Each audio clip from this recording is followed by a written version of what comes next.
देश के पहले chief of defence staff general Bipin Rawat की आज 67वीं जयंती है। भारतीय सेना में उनकी भूमिका और उनकी बहादुरी को कभी भुलाया नहीं जा सकता। आज उन्हें नमन किया जा रहा है, याद किया जा रहा है। उन्होंने जिस तरह से अपनी पूरी जिंदगी देश सेवा को समर्पित कर दी थी, उसे याद किया जा रहा है। बिपिन रावत का जन्म 16 मार्च 1958 को उत्तराखंड के पौड़ी गढ़वाल में हुआ था। उनके पिता लक्ष्मण सिंह रावत भारतीय सेना में लेफ्टिनेंट जनरल रह चुके थे। बिपिन रावत की जयंती पर मुख्यमंत्री पुष्कर सिंह धामी ने भी पोस्ट करते हुए उन्हें नमन किया, याद किया और लिखा कि मां भारती की सेवा में अपना संपूर्ण जीवन न्योछावर करने वाले भारत के पहले chief of defence staff Uttarakhand के गौरव जनरल बिपिन रावत जी की जयंती पर उन्हें कोटिशाह नमन। मातृभूमि की रक्षा में आपका योगदान सदैव अविस्मरणीय रहेगा। आपकी वीरता की गाथा सदैव देशवासियों के हृदय में अमर रहेगी।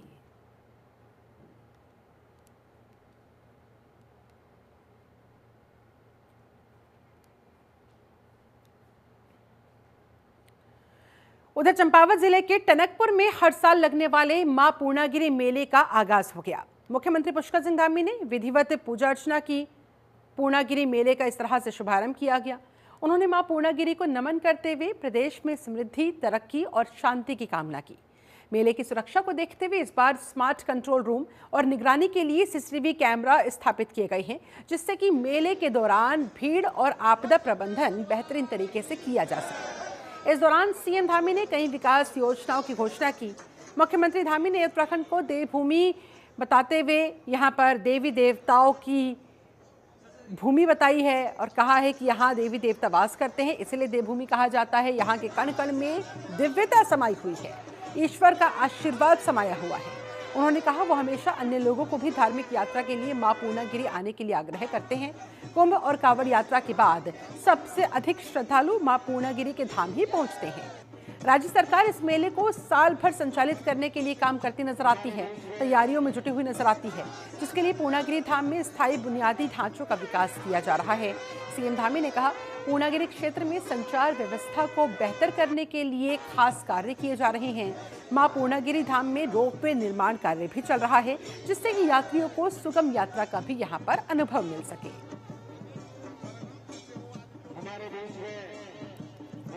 हमारे जितने पौराणिक स्थल हैं, उनके नव निर्माण के लिए, उनके पुनर्निर्माण के लिए संकल्पबद्ध होकर काम कर रही है।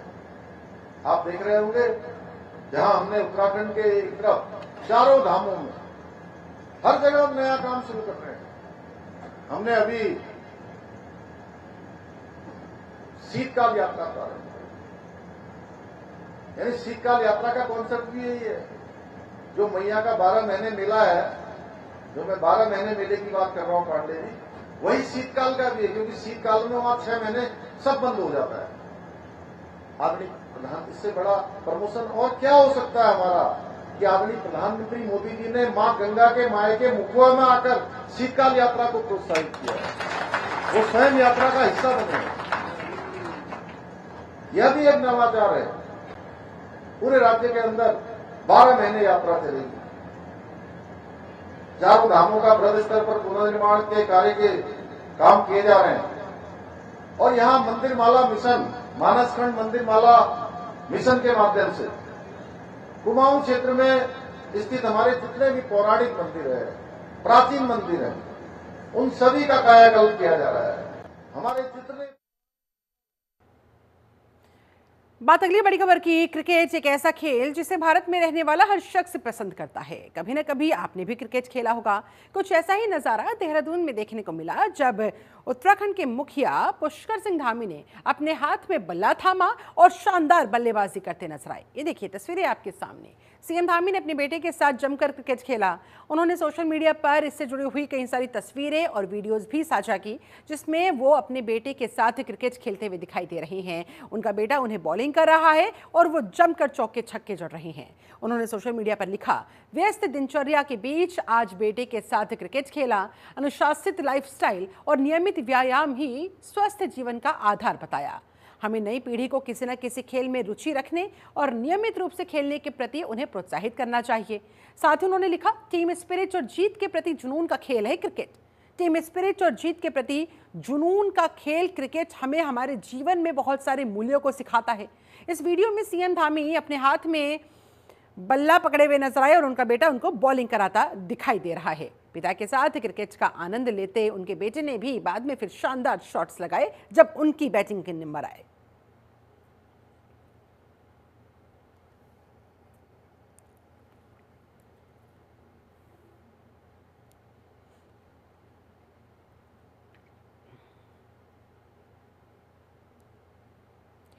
उधर औली में ski and snow board championship स्थगित हुई है। बर्फ ना होने की वजह से ये फैसला लेना पड़ा, इसे पोस्टपोन करना पड़ा। दरअसल यहाँ पर ये चैंपियनशिप होनी थी लेकिन बर्फ ही नहीं है, तो फिर बिना बर्फ के ये संभव ही नहीं, इसलिए इसे स्थगित कर दिया गया। अब स्की माउंटेनियरिंग कराने की तैयारियां हालांकि हो रही है। औली में दरअसल 16 से 19 मार्च तक प्रस्तावित था ski and snow board championship. ये राष्ट्रीय स्तर की चैंपियनशिप थी, यानी कि नेशनल लेवल पर ही आयोजित की जानी थी ये प्रतियोगिता बर्फ कम होने की वजह से स्थगित कर दी गई है। औली में बर्फ दरअसल पूरी तरह से अब पिघल चुकी है, इस वजह से इस प्रतियोगिता को भी पोस्टपोन करना पड़ा। गोरसो क्षेत्र में भी करीब 5 इंच तक की बर्फ जमी है, जिससे यहाँ पर स्कीइंग गेम्स स्थगित कर दिए गए। औली में स्की माउंटेनियरिंग की प्रतियोगिताओं के आयोजन की अब फिलहाल योजना बनाई जा रही है। इसको लेकर तैयारियां हो रही है कि कितना संभव है, कब ये हो सकता है। इसके लिए स्नो बोर्ड एसोसिएशन पर्यटन विभाग को प्रस्ताव सौंपेगा। स्की माउंटेनियरिंग के अध्यक्ष के मुताबिक औली में 16 से 19 मार्च तक स्की एंड स्नो बोर्ड की राष्ट्रीय चैंपियनशिप का आयोजन होना प्रस्तावित है, लेकिन औली में पर्याप्त बर्फ ना होने की वजह से इस प्रतियोगिता को, इस कंपटीशन को स्थगित कर देना पड़ा। अब औली और गोरसो दोनों ही जगह स्की माउंटेनियरिंग का आयोजन किया जाएगा। इसमें स्की के साथ दौड़ना और चलना होता है, ये कम बर्फ में भी किया जा सकता है, इसलिए ये फैसला अब लिया जा रहा है। स्की माउंटेनियरिंग प्रतियोगिता कराने के लिए जल्द ही पर्यटन विभाग को प्रस्ताव भी भेजा जाएगा। पुष्कर सिंह नेगी फोन लाइन पर हमारे साथ, हमारे संवाददाता ज्यादा जानकारी के साथ इस समय जुड़ गए हैं। पुष्कर, अब चूंकि बर्फ ना होने की वजह से चैंपियनशिप तो स्थगित हो गई है स्की एंड स्नो बोर्ड की, जो नेशनल लेवल पर होनी थी, लेकिन अब स्की माउंटेनियरिंग को लेकर फैसला कब तक आ जाएगा? कब तक ये प्रतियोगिता माउंटेनियरिंग को लेकर, स्की को लेकर होने वाली है? बिल्कुल, देखिए शिल्पा, आपने सही कहा कि जब नेशनल गेम जब उत्तराखंड को मिले थे, उसके बाद जो 38वां गेम भी यहाँ पे हुआ था। ओली में जब जिस तरह से कम बर्फबारी पिछले दिनों जब कम बर्फबारी हुई थी और बर्फ यहाँ पे टिक नहीं पाई थी, लेकिन नेशनल गेम जरूर यहाँ पे होने थे, ओली में होने थे। चाहे जम्मू कश्मीर के यहाँ पे खिलाड़ी पहुंचते थे, हिमाचल के पहुंचते थे, तमाम सारे क्षेत्रों से लोग जो है यहाँ पे पहुंचते थे, लेकिन इसको जब बर्फ ही नहीं है, स्केटिंग कैसे होगी, इसको लेकर जो है जो यहाँ का स्थानीय प्रशासन है या जो यहाँ पे नेशनल गेम्स के जो अधिकारी हैं, इन्होंने फैसला लिया कि जो 16 और 19 मार्च का जो कार्यक्रम था यहाँ पे गेम होने का, इसको जो है स्थगित करना पड़ा। हालांकि पर्यटन विभाग को इसकी रिपोर्ट भेजी गई है और उत्तराखंड सरकार को भी इसकी रिपोर्ट जो है भेजी गई है। और कब तक यह फैसला, जैसे आपने पूछा कि कब तक यह फैसला होगा, फैसला तो लगातार जो है मॉनिटरिंग इस पर हो ही रही थी, पर्यटन विभाग की भी और खेल विभाग की, लेकिन जिस तरह से कम बर्फबारी, हालांकि शिल्पा गोरसो बुग्याल और आपका जो है ओली से जो टिप्पण टॉप है, यानी जो जहाँ पे 10 टावर, यहाँ पे जरूर 5 इंच की बर्फ टिकी हुई है, बर्फ है, लेकिन यहाँ पे प्रस्ताव जरूर भेजा गया है कि ओली में न होकर के जो है गोरसो बुग्याल की तरफ इस गेम को किया जाएगा, लेकिन इस पे बैठक होगी। जिला अधिकारी ने इस पे जो प्रस्ताव भी जो है शासन को भेज दिया है, लेकिन कब तक, जैसे आपने पूछा कि कब तक इस पे निर्णय होगा, ये तो पर्यटन विभाग और खेल विभाग ही इस पे निर्णय ले सकता है। हालांकि निर्णय जरूर होगा। हालांकि पिछले साल भी हमने देखा था कि जब नेशनल गेम जो है ओली में होने को प्रस्तावित थे, लेकिन उसके बाद से तो दरअसल सवाल ये पुष्कर कि ऐसा ना हो कि निर्णय लेने में अगर थोड़ा ज्यादा समय लगे तो स्कीइंग को लेकर, स्की माउंटेनियरिंग को लेकर जो बर्फ वहां पर मौजूद है, चूंकि बर्फ कम है, कम बर्फ में भी स्की माउंटेनियरिंग की जा सकती है, लेकिन अगर वो बर्फ भी पिघल गई तो फिर संकट हो जाएगा। बिल्कुल बिल्कुल, आपने सही कहा। जो बर्फ वहाँ से ऑलरेडी पहले से है, यानी 5 इंच तक की जो बर्फ है, इस पर स्केटिंग हो सकती है, लेकिन प्रशासन जो है लगातार इस पर जो है मीटिंगें भी कर रहा है। जिलाधिकारी भी इस पर जो है मॉनिटरिंग कर रहे हैं। हालांकि पिछले साल की तरह भी ये है जो है कश्मीर में शिफ्ट हो गई थी, हो सकता है कि इस बार भी जो है ऐसा ना देखना पड़े, लेकिन इस पर जल्दी से जल्दी जो है जिलाधिकारी जो है निर्णय लेंगे। और जो पर्यटन विभाग जो है चमोली का है, ये भी इस पर निर्णय लेगा कि इसकी जो नेशनल राष्ट्रीय गेम होने हैं, इसको होली में होना है या नहीं होना है, ये तो आने वाले समय में पता चलेगा, लेकिन अभी भी जो है निर्णयों का दौर जो है जरूर इस पे निर्णय लिया जाएगा कि ओली में ही इस बार का जो नेशनल गेम है वो जो है यहाँ पे कराया क्या मौसम विभाग से भी कोऑर्डिनेट किया जा रहा है ताकि उसी हिसाब से फैसला लिया जा सके, उसी हिसाब से तारीखें निर्धारित की जा सके? बिल्कुल बिल्कुल, आपने सही कहा शिल्पा कि मौसम विभाग का कल ही जो है अलर्ट जारी हुआ है। चमोली, रुद्रप्रयाग और आपका जो है उत्तरकाशी की यहाँ पे 3000 से ऊपर मीटर के जो क्षेत्र हैं, यहाँ पे ऊंचाई वाले क्षेत्रों में बारिश और बर्फबारी हो सकती है। और मौसम विभाग भी जरूर कह रहा है कि हो सकता है कि अभी भी जरा टाइम बचा हुआ है, तो कहीं ना कहीं हो सकता है कि ये 20 और 22 के बीच गेम होने की संभावना जताई जा रही है, क्योंकि जब मौसम बदलेगा, बर्फबारी होगी, तो ओली में हो सकता है कि गेम का जो है आयोजन किया जाएगा। लेकिन अभी जो है यहाँ पे जो है कम बर्फ है, तो इसलिए ये निर्णय लिया गया है कि गेम को यहाँ पे स्थगित करना पड़ा और शासन को जो है प्रस्ताव भेज दिया गया है। शिल्पा, चलिए पुष्कर, आप हमारे साथ बने रहे, आगे भी आपसे बातचीत जारी रखेंगे। उत्तराखंड के चमोली जिले के एक शहर में दहशत का माहौल बना हुआ है। यहाँ लोग घर के बाहर तो दहशत में है ही, घर के अंदर भी उन्हें डर सता रहा है। दरअसल मौसम का कहर लोगों पर मौत के साए की तरह यहाँ मंडराता हुआ, साथ ही जमीन के नीचे से भी खतरे की आहट लगातार बनी हुई है। ये हम ऐसा इसलिए कह रहे हैं क्योंकि जोशीमठ के अंदर बारिश, बर्फबारी और भूधसाव लोगों के लिए बड़ी चिंता का विषय बन चुका है। बता दें आपको, जोशीमठ नगर के गांधीनगर वार्ड में एक बार फिर से भूस्खलन जैसी समस्या उत्पन्न हो गई। भारी बरसात होने की वजह से एक परिवार के आशियाने के ठीक ऊपर से बना जो सेफ्टी दीवार थी वो पूरी तरह से टूट गई, जिसका सारा का सारा मलबा आगे नीचे आशियाने की तरफ पहुंच गया। गनीमत रही कि आशियाने में रहने वाला परिवार भागने में वहां से समय रहते कामयाब हो गया, नहीं तो कोई बड़ा हादसा हो सकता था। बता दें आपको, एक बार फिर से गांधीनगर वार्ड में लोगों में दहशत का माहौल बना हुआ है। हमारे साथ पुष्कर सिंह नेगी, लगातार हमारे संवाददाता भी जुड़े हुए हैं। पुष्कर, फिलहाल किस तरह की स्थिति भूधसाव को लेकर, कितनी गंभीर वहां पर परिस्थितियां और प्रशासन कितना अलर्ट दिखाई दे रहा है, मदद के लिए पहुंच रहा है कि नहीं?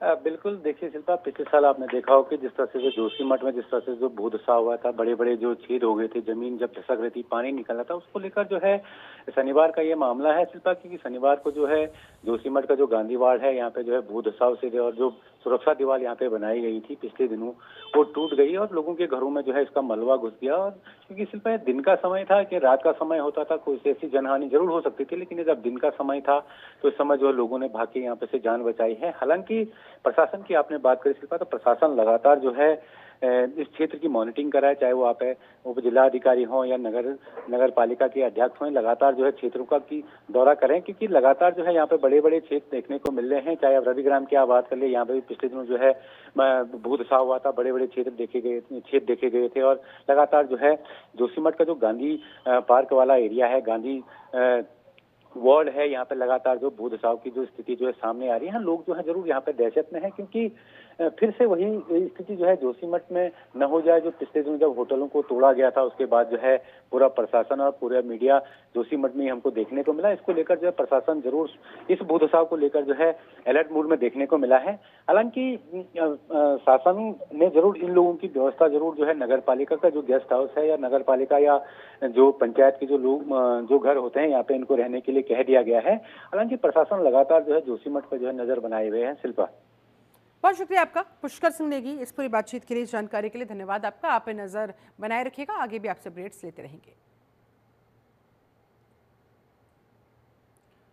होली का त्योहार वैसे तो शांतिपूर्ण तरीके से संपन्न हो गया, लेकिन सड़क दुर्घटनाओं, विवाद और हादसों ने त्योहार की खुशियों को कहीं न कहीं गम में भी बदलने का काम किया। अलग अलग स्थानों पर विवाद से जुड़े हुए और हादसों से जुड़े हुए मामले सामने आए हैं, इस तरह की घटनाएं सामने आई हैं। कई जगह मामूली कहासुनी में झगड़े हो गए, तो वहीं कहीं कुछ लोग बाइक फिसलने की वजह से हादसे के शिकार हो गए। जिला अस्पताल की इमरजेंसी में होली के दिन शाम तक तकरीबन 50 लोग इलाज के लिए पहुंचे।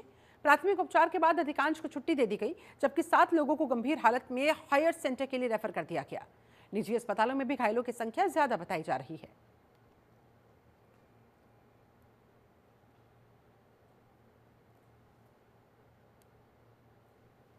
नगर निगम को रोजाना स्ट्रीट लाइट खराब होने की शिकायतें मिल रही थी, लेकिन कार्रवाई नहीं हो पा रही थी। दून में खराब पड़ी स्ट्रीट लाइटों को जल्द ठीक कराया जा रहा है।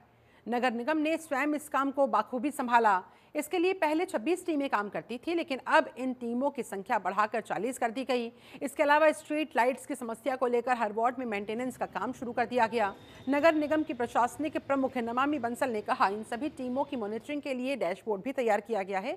इस बार योजना के अनुरूप जैसे ही लाइटमैन और कोर टीम इन सबके मोबाइल नंबर और नाम हर वार्ड में चस्पा करेंगे तो काफी हद तक सहूलियत हो जाएगी। अगर किसी वार्ड में स्ट्रीट लाइट खराब होती है तो वहां के स्थानीय निवासी लाइटमैन या फिर कोर टीम से सीधे कांटेक्ट कर सकते हैं, सीधा इनको इन्फॉर्म किया जा सकता है ताकि समस्या का जल्द से जल्द समाधान किया जा सके।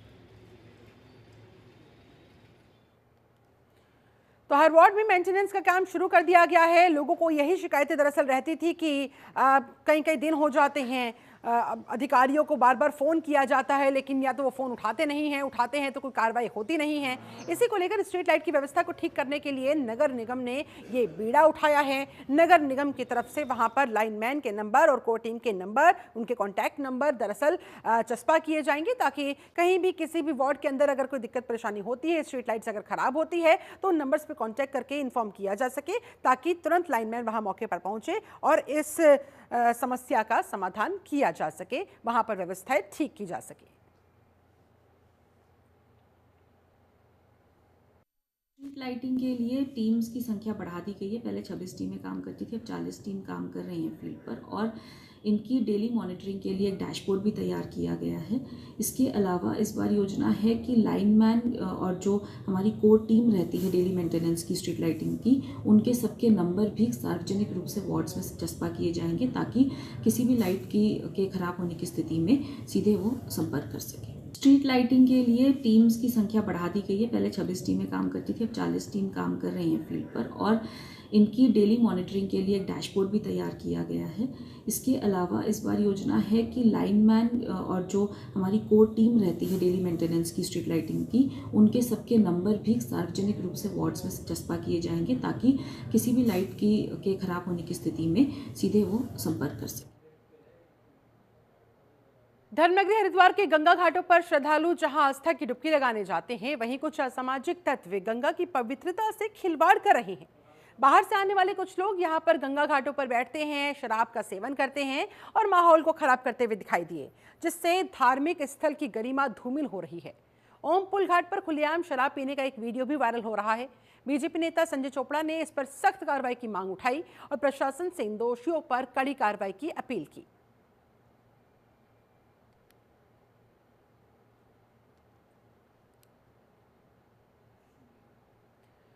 वहीं अल्मोड़ा के प्रसिद्ध चितई गोलू मंदिर में पर्यटकों का जन सैलाब उमड़ा। देश के हर कोने से आकर लोग अपनी मनोकामना को लेकर प्रार्थना करते नजर आए। अल्मोड़ा से लगभग 8 किलोमीटर दूर स्थित चितई गोलू प्रसिद्ध मंदिरों में से एक है। गौर व भैरव के रूप में भगवान शिव यहाँ पर विराजमान है। चितई मंदिर को इसकी परिसर में लटकी हुई तांबे की घंटियों द्वारा आसानी से पहचाना जा सकता है। ये यहाँ की पहचान है। गोलू जी को न्याय का भगवान माना जाता है। ये एक आम धारणा है यहाँ कि जब कोई व्यक्ति उत्तराखंड में आपके किसी मंदिर में पूजा करता है तो गोलू देवता उसे न्याय प्रदान करते हैं, अपने भक्तों की सारी इच्छाएं पूर्ण करते हैं। ऐसा भी कहा जाता है कि जिनको न्याय नहीं मिल पाता वो गोलू देवता की शरण में पहुंचते हैं और उसके बाद उनको न्याय जरूर मिल जाता है। देवता गोलू जी को न्याय के देवता बोला जाता है। यहाँ के लोगों की अपनी मनोकामनाएं पूरी होती है। मनोकामना पूरी होने के बाद यहाँ घंटियाँ चढ़ाई जाती है।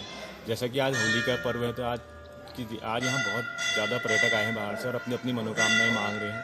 कुछ लोग बॉम्बे से भी आए थे आज और अपनी मनोकामनाएं लिख के यहाँ घंटी टांग रहे हैं। न्याय देवता गोलू महाराज में आए हैं। यहाँ पे काफ़ी अच्छा लगा। लोग यहाँ पे आते हैं, घंटी बांधते हैं अपनी जो है विशेष को पूरा करने के लिए।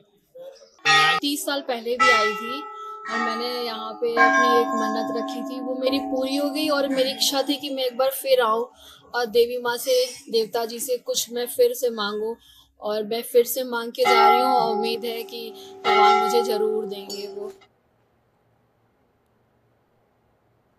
हरिद्वार के सिडकुल क्षेत्र में संदिग्ध हालात में पेड़ से व्यक्ति का शव लटका हुआ मिला है। स्थानीय लोगों की सूचना पर पुलिस मौके पर पहुंची, शव को नीचे उतारा गया। तलाशी के दौरान मृतक के पास कोई पहचान पत्र या किसी तरह का कोई दस्तावेज बरामद नहीं हुआ। पुलिस ने फिलहाल शव को अपने कब्जे में ले लिया है। पंचनामा भरने के बाद जिला अस्पताल भिजवा दिया गया। मृतक की पहचान और घटना के कारणों की जांच अभी जारी है।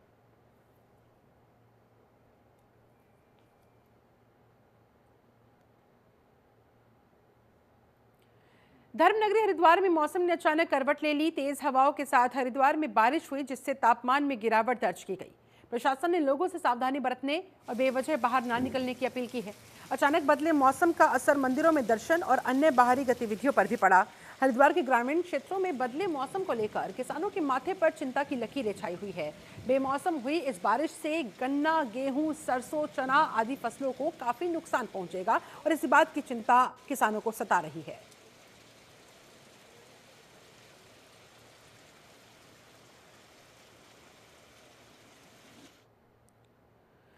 मौसम ने एक बार फिर से करवट बदली है। निचले इलाकों में जमकर बारिश हुई। ऊंचाई वाले क्षेत्रों की बात करें तो शीतकालीन प्रवास मुखवा, हर्षिल, धराली में हल्की बर्फबारी फिर से देखने को मिली। गंगोत्री धाम की बात की जाए तो वहां पर एक बार फिर लगभग कई फीट बर्फबारी हो चुकी है। 1 फीट की बर्फबारी वहां पर तकरीबन अब तक बताई जा रही है और बर्फबारी का ये सिलसिला अभी भी जारी है। ऐसे में और मोटी बर्फ की चादर वहां पर बिछ सकती है, ये संभावना जताई गई।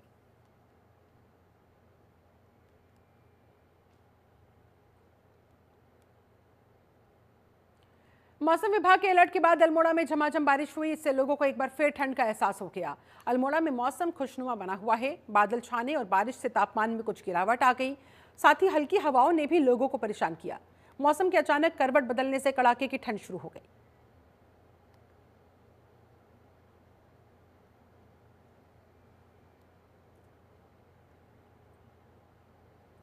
मौसम विभाग के द्वारा जारी चेतावनी का अलर्ट एक बार फिर से सही साबित हुआ। पौड़ी जिले में बारिश हुई। बारिश की वजह से एक बार फिर से तापमान में गिरावट दर्ज की गई। मौसम विभाग द्वारा जारी चेतावनी पर जिलाधिकारी ने भी IRS प्रणाली से संबंधित सभी अधिकारियों को अलर्ट मोड पर रहते हुए सतर्कता बरतने के इंस्ट्रक्शंस दिए। उन्होंने जनपद में बारिश की वजह से बंद होने वाली सड़कों को भी संबंधित विभागों को जिला आपदा प्रचलन केंद्र से समन्वय स्थापित करके तुरंत खोलने के साथ ही किसी भी आपदा की स्थिति से निपटने के लिए त्वरित गति से राहत बचाव कार्य करने के निर्देश जारी किए।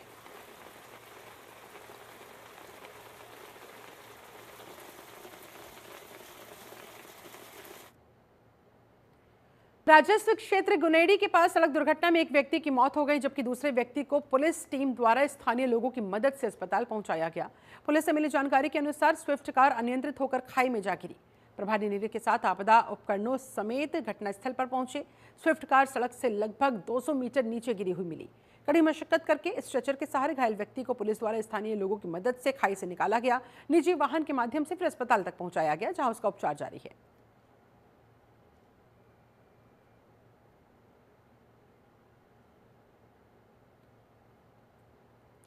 हरिद्वार के बहादुराबाद क्षेत्र में पतंजलि योगपीठ के पास एक बड़ा हादसा हो गया। अनियंत्रित स्विफ्ट कार फ्लाईओवर से नीचे जा गिरी, जिससे कार बुरी तरह से क्षतिग्रस्त हो गई। हादसे में कार चालक समेत तमाम लोगों के घायल होने की जानकारी है। स्थानीय लोगों और पुलिस की मदद से घायलों को तुरंत अस्पताल पहुंचाया गया, जहां उनका उपचार चल रहा है।